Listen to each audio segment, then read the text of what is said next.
ఏదైతే నిన్న కడపలో చూసాం మున్సిపల్ మీటింగ్ నడిస్తే దాంట్లో కూడా జగన్మోహన్ రెడ్డి గారు ఎందుకు వెళ్ళలేదంటారు? ఏ కారణంతో వెళ్ళలేదంటారు?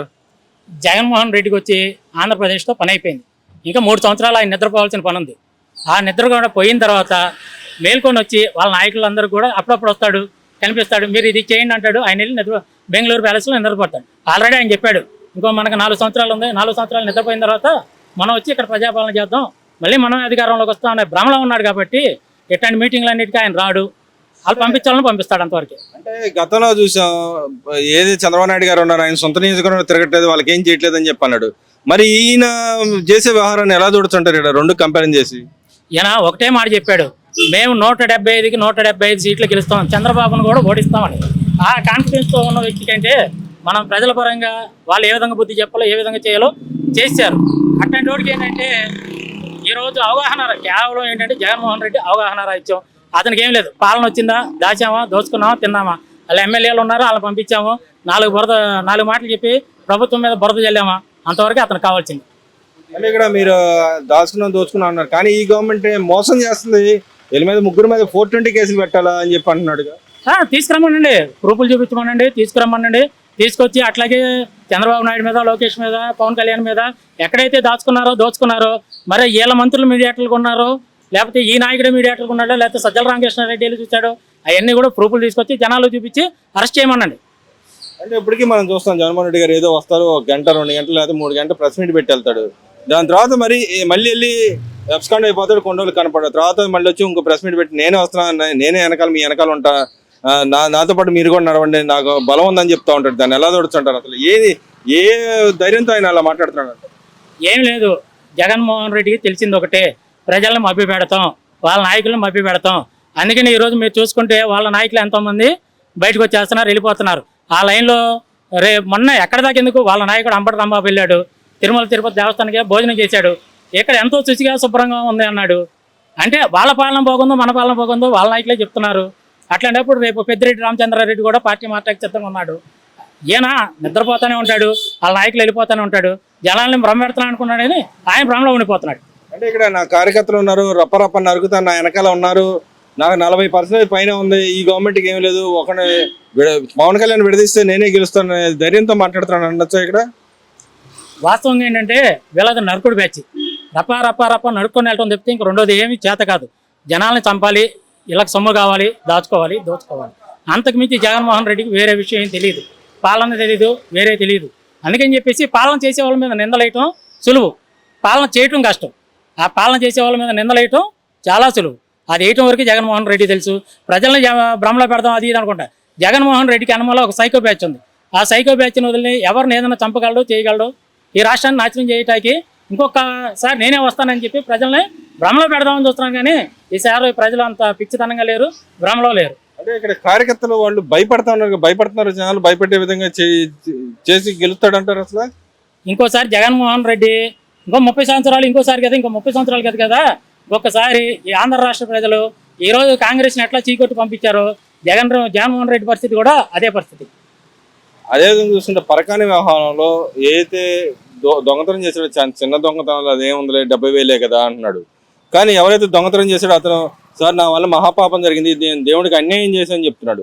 ఇంకో పక్క వాళ్ళ నాయకుల మీద పెట్టిన కేసులు కానీ వాటి మీద చిన్న కేసులు పెడతాం తప్పు, వీళ్ళే తప్పు అన్నట్టు మాట్లాడు. దాన్ని ఎలా చూడుతుంటావు ఓవరాల్గా? ఒకటి మాత్రం వాస్తవం అండి, వీళ్ళకి హిందూ మనోభావాలను గౌరవించాల్సిన వ్యక్తి కాదు ఇతను కేవలం క్రిస్టియన్. అట్లాగే చైర్మన్లు నిర్వహించిన ఇద్దరు కూడా క్రిస్టియన్లు. వీళ్ళకి ఏంటంటే హిందూయిజాన్ని, హిందూ ధర్మాన్ని నాశనం చేయటం వరకే వీళ్ళు కర్రడు కట్టిన తీవ్రవాదు ఆ విషయంలో. అట్లాంటి వాళ్ళకి తిరుమల తిరుపతి దేవస్థానంలో భక్తులు ఇచ్చిన కానుకల మీద కానీ భక్తుల యొక్క మనోభావాలను గౌరవించాల్సిన అవసరం వీళ్ళకి లేదు. అట్లాగే ఇతను ముందు లెక్కలు రావు. $9 పట్టుకుని 72,000 అదొక చిన్న దొంగతనం అన్నాడంటే, ఈయన దోచిన 150,000 కోట్లు 14 కేసులు 14 నెలలు జైల్లో ఉండొచ్చినోడికి ఇది చిన్న కేసే మరి. ఎందుకంటే ఇదైతే మహా అయితే 2 నెలలు 3 నెలలు ఉంటాడు, ఈయన 16 నెలలు జైల్లో ఉండొచ్చాడు. దాని విధంగా చూసుకుంటే ఇది చిన్న కేసే. ఎందుకంటే హిందూ మనోభావాలను గౌరవించడం, గుర్తించడం చేతకానివాడికి ఏంటంటే ఇట్లాంటి మాటలే వస్తాయి. మరి గతంలో ఈయన ఎమ్మట స్వామీజీలు ఉన్నారు, కొంతమంది స్వామీజీలు ఉన్నారు, మాలలు వేశారు, మతం మార్చినట్టు మార్చారు, యాగాలు చేపించారు. ఇప్పుడు ఆ స్వామీజీలు అందరూ ఏమైపోయారంటారు? ఈ విషయంలో ఎందుకు మాట్లాడలేదు అంటారు? ఓసరవెల్లులు ఉన్నాయి, మీకు గుర్తుందా? జగన్మోహన్ రెడ్డి ఓసరవెల్లికి ఎటువంటి తక్కువ కాదు. ఎప్పటికప్పుడు రంగులు మారుస్తుంటాడు, అవసరాలను బట్టి ఏదైనా చేయగలడు. అట్లాగే మనం మీరు చూసుకుంటే తిరుమల దేవస్థానం సెట్ చేయించుకున్నాడు ఇంట్లో. ఎంతవరకు ప్రజల్ని ఒక డైలమాలో పెడదాం, నేనేదో హిందువుని, నేను ఇది చేయగలనని చెప్పేసి చూపిస్తాడు తప్పితే అంతకంతకి ఎదవైపోతాడు. ఆ స్వామీజీలను కూడా ఆడుకున్నాడు కదా, వాళ్ళ మీద కేసులు పెట్టే స్థాయికి వచ్చాడు. వాళ్ళు అర్థం చేసుకున్నారు, అమ్మయ్య ఇది పక్కా ఎదవా, వీడు హిందూ ధర్మాన్ని నాశనం చేయటాకున్నాడు, ఇతనెమ్మటే మనం వెళ్తే రేపు మన పరిస్థితి కూడా చెప్పులు పట్టుకొని జనాలు కొట్టే పరిస్థితికి వచ్చింది కాబట్టి వాళ్ళు వెనక తగ్గుతున్నారు.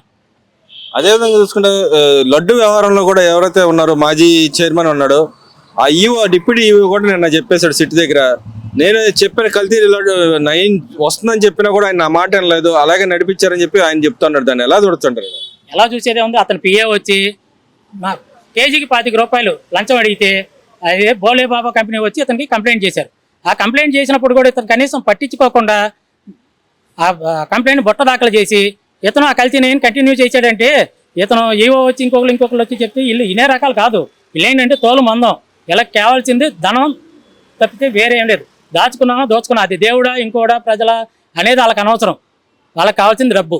ఆ డబ్బు ఏ రూపంలో వచ్చినా వాళ్ళకి అనవసరం. హిందూ మనోభావాలు దెబ్బతినాయా, ఇంకోటి దెబ్బతినాయా అనవసరం. అది నెయ్యి కల్తీనా, ప్రజల ఆరోగ్యాలు నాశనం అయిపోయినాయా, ఇంకోటి వాళ్ళకి అనవసరం. వాళ్ళకి కావాల్సింది డబ్బు. ఆ డబ్బు కోసం ఏదైనా చేయగలరు. అదేవిధంగా కల్తీ మద్యం వ్యవహారంలో సిట్ ఏదైతే చూసిందో దాంట్లో మెయిన్ సూత్రధార ఎవరు అనేది ఇప్పుడు ఛార్జ్ షీట్ ఫైల్ చేసింది కదా, దాంట్లో ఎవరైతే ఉన్నాడు జోగి రమేష్ ఉన్నాడు ఆయన అని చెప్పి తేల్చి చెప్పింది. దాన్ని ఎలా చూస్తారు మీరు? ఏమండి, ఇది తిరుపతి వెంకటేశ్వర స్వామిది కల్తీ నెయ్యి కావచ్చు, లేకపోతే కల్తీ మద్యం కావచ్చు, ఆంధ్రప్రదేశ్లో జరిగిన మనకు సప్లై అయిన కల్తీ మద్యాల గురించి, మద్యం షాపుల గురించి, మద్యం దుకాణాల గురించి, అన్నిట్లో డిజిటల్ పేమెంట్ పెట్టిన దాని గురించి ఏది చూసినా only one man Jaganmohan Reddy. వీళ్ళందరి నిమ్మల్లో కూడా ఉండి ఆడించేది చేసేది జగన్మోహన్ రెడ్డి. ఆ జగన్మోహన్ రెడ్డి ఉన్నంతకాలం ఈ తోలు బొమ్మలు ఆడుతూనే ఉంటే వీళ్ళ కళ్ళు తెరుచుకునే వరకు కూడా ఆ పైన ఉన్న సైకో సాడిస్ట్ జగన్మోహన్ రెడ్డి వీళ్ళని ఆడిస్తూనే ఉంటాడు. అదేవిధంగా మన రాష్ట్రానికి రావాల్సిన జీఎస్టీ కానీ ఇంకోటి నష్టపోయాయని చెప్పి నేను చంద్రబాబు నాయుడు గారు అంటున్నారు. గతంలో చేసిన అప్పుల మూలనే మనం ఇంత నష్టపోతున్నామని కూడా ఆయన నిన్న మొత్తం వివరించి చెప్పారు. కానీ జగన్మోహన్ రెడ్డి గారు అండ్ టీం మాట్లాడుతున్నారు, ఇంకా లక్షల కోట్లు అప్పులు చేస్తున్నాయి రాష్ట్రం, గవర్నమెంట్ అప్పుల పాలు చేస్తుంది, సేవ్ చేయాలి, ఆంధ్రప్రదేశ్లో ఈ లాండ్ ఆర్డర్ కూడా లేదనే విధంగా మాట్లాడుతాను. మీరు ఎలా చూస్తారు? ఈరోజు అప్పులు చేస్తున్నాం నిజమే, అప్పులు దేనికి చేస్తున్నాం? అభివృద్ధి చూపిస్తున్నాం. ఆ రోజు నీకు బటన్ నొక్కటం తప్పితే పోలవరం ప్రాజెక్టుకు ఒక తట్ట మట్టెత్తావా? అయితే వేరే ప్రాజెక్టులు ఏం కంప్లీట్ చేసావు? అప్పులు తెచ్చినాయి. నువ్వు తీసుకొచ్చిన 2 లక్షల కోట్ల అప్పుల్లో ఏం చేసావు? ఏ అభివృద్ధి చేసావు? పోలవరం ప్రాజెక్టు అడుగు ముందుకేసావా? రీటెండరింగ్ చేశానన్నావు, రీటెండరింగ్లో ఎంత లాభం వచ్చింది? ఆ టెండర్లు పోనీ కంపెనీలు ఏమన్నా పనులు చేసినా? ఒక్క పని చేసిన కంపెనీ చూపించు, ఒక ప్రాజెక్ట్ చేసిన కంపెనీ చూపించు. నువ్వు చెప్పుకోవటానికి ఈ 18 మెడికల్ కాలేజీలు తెచ్చాను, అన్నింటికి పూర్తి చేశాను అంటానికి తప్పితే నువ్వు చేసిందేంటి? గ్రౌండ్ లెవెల్లో చేసిందేంటి? బట్టలు నొక్కడం తప్ప. అంటే దాని మీద కోటి సంతకాలు సెకండ్ చేసి మేము గవర్నర్కి ఈ కేసు వేస్తామని చెప్పి అంటున్నారు. అలా కోటి సంతకాలు పెట్టిన వాళ్ళు ఎవరండి? కోటి సంతకాలు పెట్టిన వాళ్ళు ఎవరు? గ్రౌండ్ లెవెల్లో చూపించమనండి. వీళ్ళే సంతకాలు పెట్టుకోవటం, వీళ్ళే నుంచోవటం, వీళ్ళే నలుగురు నుంచుకోవటం, ఇవన్నీ కూడా రాజకీయ పరంగా జనాల్లో ఏ విధంగా వెళ్ళాలో, ప్రజాపాలన గురించి ఏ విధంగా ఉందో అది మన పబ్లిక్ని అడిగితే పబ్లిక్ సుస్పష్టంగా ఆ రోజు బాగుందా, ఈ రోజు బాగుందా, నాడు నేడు అనే కార్యక్రమం ఆ రోజు పెట్టాడు. ఈ రోజు నాటి ప్రభుత్వం నేటి ప్రభుత్వం అనేది తెలుసుకుంటే ప్రజలు వాళ్ళే బుద్ధి చెప్తారు వీళ్ళకి. మీరు ఆ మాట అంటున్నారు కాబట్టి నాడు నేడు రెండు చూసుకుంటే ఇప్పుడు ఎలా అనిపిస్తుంది? ఓవరాల్గా ఎవరికి ఏ రేటింగ్ ఇస్తారు? ఓవరాల్గా చూసుకుంటే మరి ఆ రోజు జగన్మోహన్ రెడ్డి మీకు చిన్న ఉదాహరణ, నేను 3000 పెన్షన్ పెంచుతాను అన్నాడు, పెంచలా, 250 పెంచుకోండి. అదేవిధంగా మరి ఈ రోజు ఈ ప్రభుత్వం చూసుకుంటే ఒకేసారి 1000 రూపాయలు పెంచడం కాకుండా గత 3 నెలల పెన్షన్ కూడా ఒకేసారి కల్పించింది. అట్లాగే అమ్మఒడి ప్రతి ఫ్యామిలీలో ప్రతి మెంబర్కి ఇస్తా ఉన్నాడు, ఒక్కరికే ఇచ్చాడు. అట్లాగే మరి ఈరోజు చంద్రబాబు నాయుడు ఇచ్చిన హామీ ప్రకారం కుటుంబంలో చదువుకునే ప్రతి పిల్లవాడికి 2 2 వాళ్ళందరూ కూడా ఇస్తున్నారు. మరి దాన్ని బట్టి అర్థం చేసుకోవచ్చు ఆ రోజు పాలన బాగుందో, ఈ రోజు పాలన బాగుందని. ఓవరాల్ రేటింగ్ ఎంత ఇస్తారు?